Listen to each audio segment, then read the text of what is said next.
we just can't say enough to thank you, and for all you've done. So it's for me personally, I couldn't be more proud to work with all of you and serve you, uh, to support the work that we do with Inteleos, but also to support you and the entire Inteleos community for everything you've done. So I just want to give some applause for you. So thank you. The other thank yous, I want to give it to the Inteleos staff. What we've been through since 2020 has been remarkable, and how we've adjusted and how we continue to evolve and move forward to make the organization better. It's really been remarkable, and I really want to thank all the Inteleos staff as well for the work they've done throughout the pandemic. So I want to give a round of applause to that as well. So thank you. We know that based on Leah's excellent lecture that she just gave, it's very important to be taking care of ourselves, both professionally, personally, and with your discretionary time that you give to Inteleos. Although the vaccination programs are underway, and probably most of you have been vaccinated in a healthcare front. On the non-healthcare front within Inteleos, we have not. And so we continue to work towards having some semblance of happiness at work and support everyone at home. But it really is something very important that we try to do and will continue to do as well. I did want to go over 2020, some of the financial impacts it's had on the organization. To be honest with you, when the pandemic first started, we were very concerned of what the potential economic impact could be and the financial impact could be on the organization. We didn't know how certification programs would evolve, how they would persevere through this. But I'm happy to say that actually 2020 ended up being much better than what we were expecting, and well within ranges of normality or normal management, if you will. Our exam orders, which is really our application revenues, if you will, were only down 5% over 2019. And to be honest, we were thinking we could be down 50 or 60%. We just did not know last April, May, June, when the first wave was really hitting. So at the end of the year, we were down by 5%. We are very happy with that. Our annual renewals, we also did not know what that would bring, the hardships or any issues with our Inteleos registrants, certificates. But I'm happy to report that at the end of 2020 that we were at about 99.1% over the year before. Remarkable, absolutely remarkable. And in fact, we were projecting and we were going to be happy with 90%. And so our annual renewal revenues were at 99%. Again, very happy. Our exams administered, people obviously apply for our examinations, then they have to go take them in testing centers at this point, at least within APCA and the RDMS. That was down 15% over January, and that was to be expected, and that was really due to the capacity limitations at the testing centers. There are, as you know, the Pearson, we are in with Pearson, but the testing centers had to shut down or have highly limited capacities, maybe 15, 25%, 50% capacities throughout the country and throughout the world at different times. All in all, as an aggregate throughout 2020, we were still only down about 15%. We were lucky enough to have all of our examinations deemed essential by Pearson. And so we did have priority listing amongst 5 or 6 other organizations for seat time. And that really helped a lot through the pandemic. And then from our reserve portfolio, it's done very well through the stock market exchanges and things. So the stability of the organization and having emergency reserves and investment reserves continued to do well through 2020, and it rests at about $20 million as we speak today. So all in all, very happy with 2020. Besides the tragedy of the pandemic through 2020 and continues today into 2021 throughout the world. What has happened though, taking a step back from the healthcare impacts and all the great work you have done, things have accelerated, especially in the business world. Systems, processes really seem to have accelerated in the pandemic. A lot of areas, especially because of underlying technology, such as Zoom, that those technologies were enhanced very quickly, or certainly were utilized more in 2020, which allowed organizations who did move into a virtual environment, it forced us to adjust and rethink how we did business, and rethinking and accelerated systems to allow us to do global work in a virtual environment, and also reinvent and rethink legacy systems that organizations have been either hanging on to or wanted to change over the next 3 to 5 years. What happened with Inteleos is that a lot of these things that we have implemented within 2020, change implementations in 2020 and moving into 2021 and beyond, they were on our radar, but some of these weren't maybe for another 2 or 3 or 4 years. But given that we've done such a great job in the transition with Inteleos from 2016, as I have said over and over again, we're about a year ahead of what we initially thought would be the full transition, the enculturation, financial infrastructures, and just the overall getting used to the transition of Inteleos and the structure of Inteleos. We're about a year and a half ahead of what we were projecting. So we are able to move into these areas sooner. And then with the accelerant of the pandemic environment forcing systems evolution, we were able to implement those. And many of these I'll be showing you today. It's all based on our vision and mission statement. You all know what these are, but basically, we want to improve global health through assessments and feel that we can. But basically, the board came to the conclusion about a year and a half ago that to do that, the overall organizational goal is that fundamentally, as a strategy, we have to reinvent assessments for the 21st century.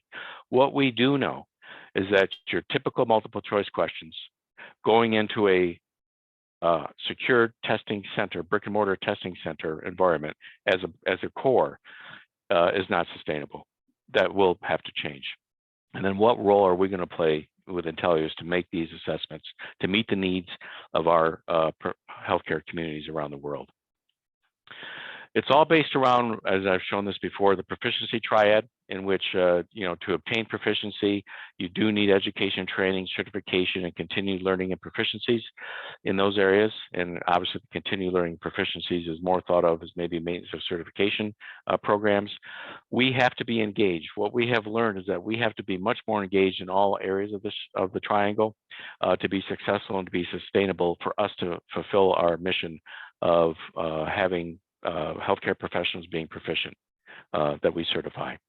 So given this triangle and understanding that we have to be much more engaged in all areas of this, has really led us into very progressive opportunities for the organization, in large part driven by reactions to the pandemic. You've seen this slide before, and when I talk about evolving an assessment organization, this is what I'm talking about. We need a lot of different arrows in the quiver to meet the needs of different healthcare professional communities domestically and around the world. And we need to move beyond the multiple choice, totally move beyond the multiple choice assessments is essential, whether it be using simulators, whether it be developing assessments at workstations at your work, primarily for primary diagnostic purposes, which generally would be for our physician populations, team environments. How do we assess in team environments, whether it be ultrasound or other imaging modalities that we may be involved with? Low resource environments around the world. How do we teach or how do we engage these individuals around the world? Right now, with a primary in ultrasound, but it could be in any areas of CBI. And of course, how do we engage with the evolving technologies, such as the smartphone-based ultrasound equipment? How do we engage there? Or engaging in data, such as in AI, machine learning, et cetera, as that's moving forward. We have to gain expertise in these areas to evolve and to meet the needs of the future assessment communities and populations that's going to require different types of proficiency training. So what we are working on now, what we have been working on over the last couple of years, but really kind of accelerating this year, are these areas that we need to move forward. Not only do we need to evolve our assessment models, but we also need to relook of how we deliver these assessments. Again, primarily in the ARDMS and APCA, we have high secured brick and mortar testing environments, but this is not the way it's going to be in the future. And I've shown this slide over and over again, but in a decade, I think this is the future testing center. And this is what we need to evolve to. On your own device, mobile delivery, these type of assessments is what's going to become more prevalent. It's moving throughout the testing community as we speak, and it's moving within Inteleos. And in fact, we've already started in these areas. Remote proctoring, in which you can take a secured examination or assessment at home or on your own device anywhere, and you are observed through a remote proctor. That technology has been around for a few years, but that has been accelerated in 2020. Right now, the SPI examination with the RDMS is remote proctored, or candidates have the option for remote proctoring. We've delivered over 500 remote proctoring administrations, and it's been followed very closely by our psychometrics team and Sarah, and seems to be total equivalency. We're also looking towards some unique security areas that could affect remote proctoring, and we're keeping an eye on that. But we are moving forward.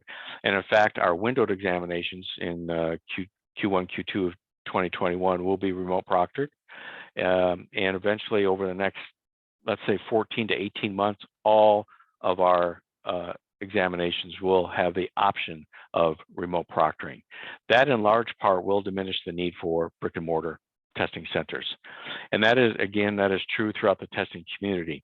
And the numbers of overall proctored, remote proctored uses in 2019 were about 500,000, roughly in all. In 2020 to today, about 8 million remote proctored examinations have been delivered. Over 2 million just with Pearson. So the field is moving very rapidly into that. Of course, in our point of care ultrasound certification academy, we are already underway with the certificate programs in which we are delivering those assessments on your own device. And this is really the leading edge of the organization for us to implement it, get research, and to move forward in these areas of on your own device assessments that are not proctored, although they could be in the future, but they're not proctored at this point in time. This is where the organization needs to move towards over the next few years, and we are. All of this is going to be backed up, further enhancements, not only test delivery, but also test development with AI. Artificial intelligence is going to play a big role in all of the entire workflow, the spectrum of test development and test delivery. And we are just starting to engage in getting involved with much more AI in our systems. And all of you will be directly involved with this. And many of you already are with some of your imaging. But it is a different algorithm and different types of machine learning that we would be utilizing algorithms for AI machine learning. But it is coming, and actually in 21, you will see some initial steps either in AI using it for item generation, possibly item review, and obviously for security reasons on the exam delivery. But make no mistake, no matter what happens with AI and machine learning, assessments will not be put in the field until human eyeballs, human subject matter experts sign off on it, which means you. But what leads it up to you, these are some of the systems that are going to be evolving over the next couple of years. And this is actually developing quite rapidly within the testing world. There's a lot of R&D, and you're going to hear about some of this after lunch with Liberty Munson from Microsoft. So once the pandemic started, and moving forward a couple months, the Inteleos board really took it upon themselves to really embrace what was happening, looking at what the organization is doing and what the organization should be doing. And we moved into some pretty intense strategic planning. And the board just did a great job with the executive staff, division chiefs as a team coming together and looking forward, knowing that things were going to be changing. These were also opportunities to change, and we continue to move forward. We started, really the basis of all this strategy is around these 3 books, which have concepts, which I'll go over real quick, which is basically on the strategic planning models of Rummelt. And then we have Innovation and Scaling for Impact, and then Measure What Matters. Now, Rummelt at its core, it asks a strategy area of what barriers exist from accomplishing your strategy. And really what the board strategic team has come up with is what barriers are existing from us to reinvent assessments for the 21st century. And that's really the questions to be asking. And as we move forward with the RDMS and APCA councils, you need to be asking yourselves the same thing. What barriers are existing that is preventing RDMS, APCA, and the PCA from accomplishing what they want to do? And once we start diagnosing and acknowledging those barriers, then we work backwards to see what we can accomplish to fix them. Another major concept that has occurred through the years is, as an organization, certainly at the board level, is to understand what scaling and innovation is really about. How do we grow? And it's really about creating impact. And what we want to do is create impact for our mission, in which people understand what proficiencies that we need to have an impact on public health. And really the concepts of scaling, which generates a stream of improvements and expansions of current activities, products, and services, which in this book is known as the green zone, is very important. It's important for us to scale for what we are doing now into better areas, whether it be through AI, different skill sets, and other areas of test development. Yet that is also based on innovation, in which we do uncertain ideas that do not fit business as usual, which in this book is called the red zone. One thing to remember is that we should not confuse growth with scaling. Growth is basically a one-on-one. And in healthcare, going back to some of what Lee was saying, this is some of the issues with healthcare institutions. And that is, you're growing directly related one-on-one with resources. And this is what a lot of issues of underlying causing burnout. Scaling, on the other hand, allows you to build systems in which you can grow whatever way you want to grow, which for us would be certificates that can leverage existing resources to move forward. And so when we talk about mission growth, so to speak, we really are looking towards mission scaling. And these are the systems we're starting to put in place to scale Inteleos with the councils.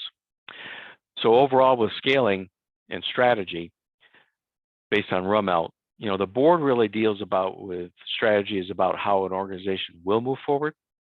And really at the staff and the council levels, we need to figure out how are we going to do strategy? How are we going to advance the organization's interests? And this is, again, where improving systems, improving workflows, improving R&D areas that we are working on, these are the areas where councils and staff will basically do strategy versus the hows of strategy, which is really at the board level. All this is based on how do we know we're going to be successful in these efforts? And this is where, the fundamental book of this is Measure What Matters. The organization has moved well beyond this since we've had about a year of practice with OKRs, which are the objectives and key results. This is the system, the core system the organization is going to be running by to measure, to drive performance, and also to measure performance, in which we are going to be using objectives, that is the direction, and the key results, which is the measure of that. That may not be right up front with all of you for your test development routines or strategies at the council level at this point in time, but I assure you, as we speak today, underneath it is, and more OKRs will be coming to the forefront at the council levels to drive performance, to drive outcomes, and to move the mission forward, and the individual strategies. Why OKRs? Well, for those of you who do management or been involved with it, the typical performance or organizational performance is really around the most probable. It's safe, it's focused on outputs, it's predictable, and really it promotes the status quo. That typically organizations don't do a lot of scaling or growth in the most probable, typical performance review, organizational or individual performance review programs. But what happens with OKRs is it does set the best possible in victory on these. It sets moonshots as we speak. When we speak of moonshots, these are more in the OKR perspective. And this is where we feel Inteleos has to go. We need to look at more moonshots to move the organization and the mission forward to accomplish what we want to do. So what has happened is over the last years that the board has gained expertise in all of these areas of strategy. This new types of strategy from Reinvent also has a deep appreciation of growth and scaling for impact, mission impact, and also how we're going to measure it through performance with the OKRs. And so at an organizational level, overarching level, the board came up with what we were calling organizational OKRs. And they wanted to we focused on two areas. One is access, and the other is education/learning. On the areas of access, for us to get more people certified in all areas of Inteleos, is that we want to become career-long knowledge partners driving proficiency for healthcare professionals around the world. And that means that healthcare professionals need more access to our assessments, and the public needs more access to our healthcare professionals. Both need to occur for this organizational OKR to be successful. On the education and learning side, again, the board understands the need for Inteleos to become much more in tune, embedded, ingrained, part of that triangle, which is education and training and the MOC programs around learning. And from the education learning perspectives, we want everything we offer accelerates opportunities for healthcare providers globally to reach and sustain the proficiency to maximize patient safety. These are the two driving areas of the organization in which all of our work will be surrounded around these objectives. Looking at more specifically, looking at the key results of metrics that we want to be measured by for outcomes, again, on the access side of things, we want to increase the number of patients served by our certificates from 2 million, which is today, about 2 million patients are served each day by Inteleos certificates, to 10 million a day by the end of 2025, which means we need a lot more people to get certified. And we believe we can do this. The other is that we also want to do that. We also have to essentially double the number of assessments that we deliver. We deliver about 30,000 assessments a year between APCA and ARDMS, and PCA is strongly growing in those areas from about 30,000 to about 60,000 by the end of 2025. Now, you realize that this is not a one-to-one, but what we do know is that patients served, people are multimodality certified, and so there's different areas that patients can be served on through that area. But this is our moonshot that we want to do by the end of 2025. On the education side, us engaging in type of educational learning areas. PCA is again leading the charge in these areas. We want to increase the Inteleos educational sessions from 21,000 to about 500,000 to the end of 2025 cumulatively. If we look at the podcasts, if we look at the social media interactions, if we look at the partnerships that we do with professional societies and or education providers, just last year we did about 21,000 sessions. Many of you are probably not aware of that, but we did. So we want to keep building that to have about 500,000 through the end of 2025. From that measurement, we want to have a learning value, and we are building a learning value system that we get graded at least 90%, so we know it's meaningful, that what's being offered in or around our certification programs. And we also, with our new maintenance of certification journeys, that 100% of our certificates will have a maintenance of certification journey by the end of 2025. So these are the big moonshot key results that we're organizing the organization to accomplish over the next 4 to 5 years. And looking at the maintenance of certification journey, because it is going to change. Right now, we have our annual renewal. There's also CME requirements, and we have attestations of performance and behavior, so to speak, with our maintenance of certification. That will stay the same. We still will require CMEs. Our professional sides will do this in annual renewals.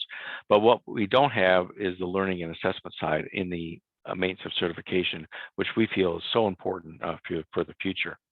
And within 2020, moving into 2021, we've developed two benchmark programs to accomplish this on the learning and assessment side. One is the RDMS and APCA Skills, which is an app-based. Some of you have been involved with this, in which we are getting ready to launch, in which you have interactions on an app in different content areas. And there's no pass or fail. It's more of a learning opportunity, and it's an engagement score, if you will. And this becomes more low barrier, becomes intuitive, becomes part of your workflow. It focuses on learning that's related to the contents of the assessments, and it keeps up on your. It will ultimately will have proof that it keeps up on at least your knowledge proficiencies. On the CBNC side, they've developed a different type of model, which is an outstanding item, which you'll see more of as it begins to roll out. Same type of issue. It's a different type of learning, interactive, crowdsourcing type of item. These are the areas of maintenance of certification that the organization is moving towards. We have not believed, and we do not believe, taking the board exams again is a meaningful journey for maintenance of certification. And so we want to have more of a continuous interaction with our certificates to assure proficiencies. And these are the areas that we're moving into. The one thing that's very important with the OKRs and all the work we're doing is that it forces conversation, it forces dialogue, and it forces thinking, not only from the top down, which could be from the board, the executive teams, et cetera, but also from the bottom up, from staff, from any of the working groups you have or SMEs out in the community moving up into the council. And so really, it's the board, councils, and staff leadership around the community, which are staff, certificates, and different types of partners. That's the beauty of the OKR system. It forces that type of communication. And going back into Leah's areas, this is where it's really helpful. So in a linear fashion, this is how the system works. We have our vision mission statement. We have our organizational goal that we want to reinvent assessments for the 21st century. And then we have our organizational OKRs, and then it drills down to objectives and key results in the organization. And where the staff that is supporting you is working on is in the objectives and key results, typically. The ideas of these OKRs are coming from staff, they're coming from executives, they're coming from board, and they ultimately are going to be coming from you with our help, which forces the community. All of these is building the structure. We are at the very beginnings of this, of the evolution of Inteleos, because we are ready. We have excellent systems set up as we speak, and we have to build these systems. But the one thing that at the very basic brick building, if you will, of the infrastructure is that for all this to occur, we need not only you as subject matter experts, but we need a lot more of you. None of this will work unless we have deeper benches of subject matter experts around the world to help us build these clinical assessments. And I will also make the point, not only do we need more of you, we need more types of you.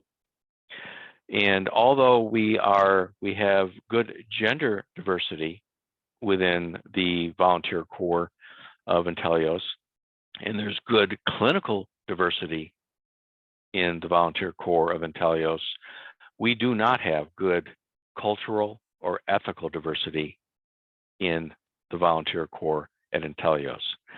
And one thing that is very clear, strictly from a management and business perspective, stronger teams, stronger development occurs when there is ethnic and cultural diversities on teams. And this is what we need in Inteleos. And one of the building blocks of this entire system of strategy, scaling, and OKRs is that we need more of you, and we need more diverse and inclusive healthcare professionals around the world to be engaged with our system. What I will say is that our existing system that has largely been carried over from ARDMS and into Inteleos of how to go about developing assessments is not scalable. And if we take it a step further, we are burning you out. You are stretched at work, you are stretched at home, and yet we're going to be asking more of you. That's not going to work. And so to do that, what we need as we are at the building blocks of these new systems is that we need your help to go outside our comfort zones and our traditions to change the legacy systems of volunteer SME engagement with Inteleos. And that requires outreach much further than we ever have before, and to be purposeful in having culturally and ethnic diversity and inclusion within the ranks. When that happens, and as we grow, the scaling curve that we've talked about, the scaling for impact, will look like a hockey stick. That I will promise you. It will not happen if we continue with the same model that we've had for essentially 45 years. And it's not anyone's issue or fault, it's the traditional testing areas. But these are the traditional things that have to evolve. These are the legacy systems that gives us the opportunity to evolve. Another area that will also help us scale with the Inteleos transitions is we reignited, if you will, or rediscovered our foundation. You may remember that we used to have the Breast Ultrasound Foundation years ago that we sunsetted because we met our goals, but we kept that shell. It was the Breast Ultrasound Foundation, and to gain support for the Inteleos mission, to make it easy right now, we stood up the Inteleos Ultrasound Foundation, which is in large part of our grand challenge in ultrasound, which is to make every ultrasound user in the world proficient. With time, and as we speak, we are resubmitting an application in which the Inteleos Ultrasound Foundation will turn into the Inteleos Foundation, in which all areas of the organization will be supported through this foundation to get funding for R&D or programs that we want to do around the world. We do have staff involved. David Kushner, who has agreed, and he is the executive director of the Ultrasound Foundation, and with supporting staff right now with Hannah Mason from business development, and Kelly is providing administrative support. And Hannah and David are working closely with a grant contractor that we have, in which we are building the infrastructure, the building blocks, the bricks, if you will, of the foundation to move forward. And the purpose of it is that the Inteleos Ultrasound Foundation, which eventually will be the Inteleos Foundation, will be the source of fundraising to support the mission of Inteleos. This is underway. This is the right time for us to do it. We understand the purpose, and this organization will largely be independent. It'll have its own board. It will be under the umbrella of Inteleos. It'll be a 501c3 nonprofit versus the 501c6 that Inteleos is. And again, their role is to go out and obtain fundraising for programs and projects to support the mission of Inteleos. So this is very exciting, and it's just underway really at the beginning of 2021. So we look at the organizational structure in the post-pandemic. Many of you heard me say we're not going back to the pre-pandemic, and we're not. But let me clarify this. If we look at the pre-COVID models and functions of the organization, much has already changed, certainly at the staff level. Legacy systems that we thought could never work in a remote environment, not only work in a remote environment, but they thrive. They're thriving in a remote environment. The other option is, do we look at a full virtual model? Do we just stay virtual forever? All of us, all the time. And then the third model, which is what we call a hybrid model, which is blending virtual and in-person work and engagement with both staff and SMEs. The research that's come out through the business world, whether through Harvard or Stanford or areas around the world, everyone pretty much agrees that nothing's going to go back to full normal, well, pre-pandemic, let me say that. And what the new normal is going to look like. But what we do know is that the pre-pandemic models, many of them are not going to be existing. And that's going to be true with Inteleos as well. But what we also know, as Leah pointed out, is that we are social creatures, and we do need interactions with one another for ideation, enculturation, orientation, and just for emotional health with peers and colleagues. So we're not going to be moving into a full virtual model as well. How we engage face-to-face, that I don't know. Well, we have some ideas, but that's going to evolve. But what I would suggest is that the way we used to engage in a volunteer basis, especially in the test development realm, that's what's going to change. We did a lot of test development virtually. It does work, and it works quite well. The satisfaction overall of you and your colleagues in the SME community was very good. For an item writing workshop, traveling 2 days for a day meeting, people found that to be cumbersome. And so being able to accomplish these same areas virtually was a good thing. Same with standard setting, same with form reviews, things of that nature. Where we do come together face-to-face, which is for learning, teaching, coaching, enculturation, ideations, when we all come together or you come together as teams, these are areas that we would like to emphasize in the future. And how that works and things, these are the areas of dialogue and setting up OKRs around that to build what the future hybrid organization is going to look like. In the office, we're looking at that right now. We have about 37,500 square feet in the office.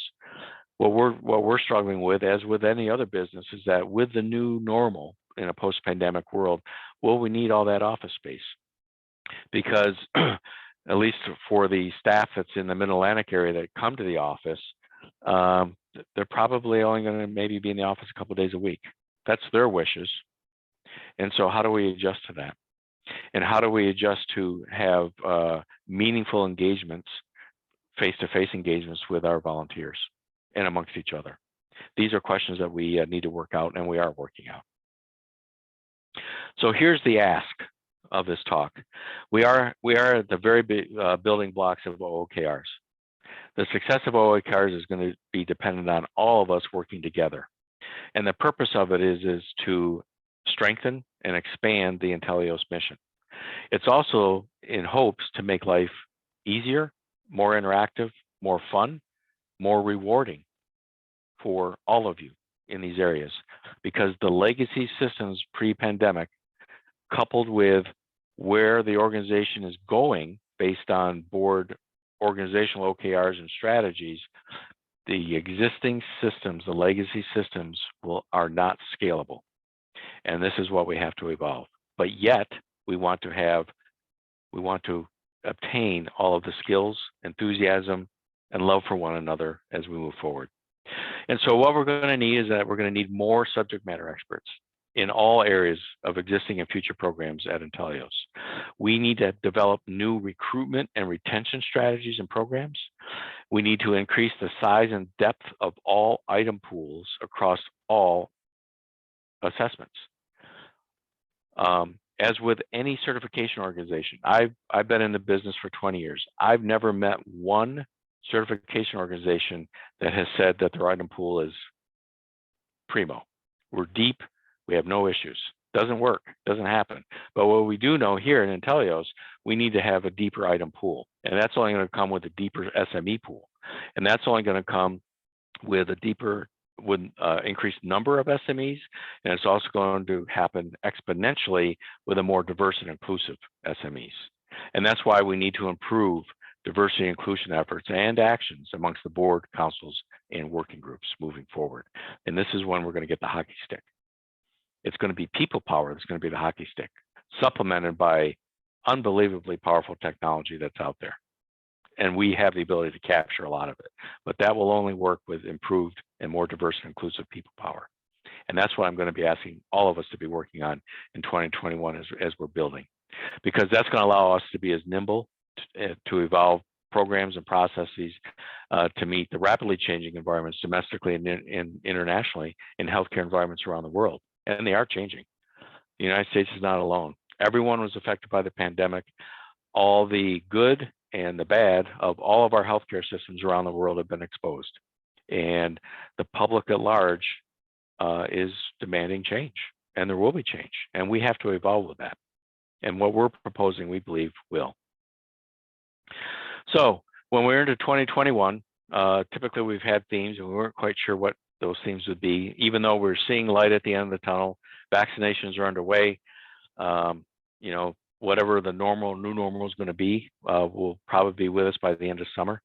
But there's a lot of questions in 2021 economically. I personally think that 2021 economically could be more challenging than 2020. I don't know for a fact, but there's a lot of indicators that say it could be. So we have to be comfortable doing that. But the one thing for sure is that because of the excellent work the board and the staff has done, we do have a roadmap of where we want to go.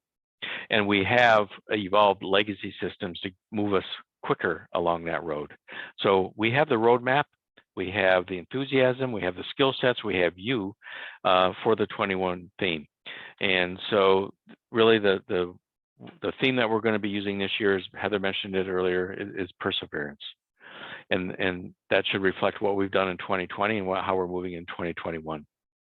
And I think we all think that's the perfect term for what we want to move towards in the future is to persevere. So as we move forward, our continuous efforts are going to be more important.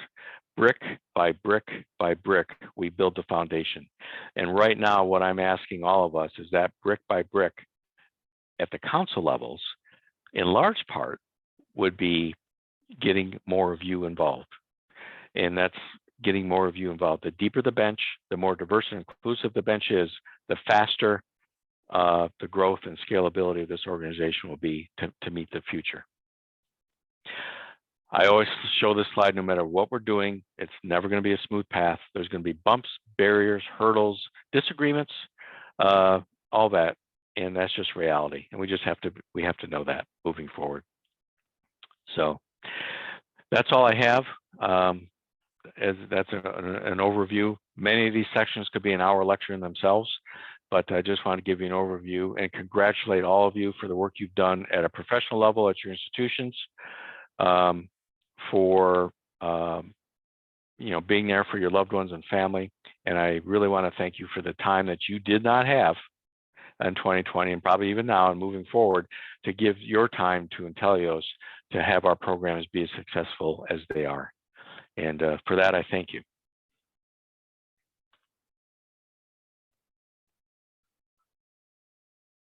And if we have a minute, oh no, we don't. We're kind of done. So I'm happy to answer any questions, but like I said.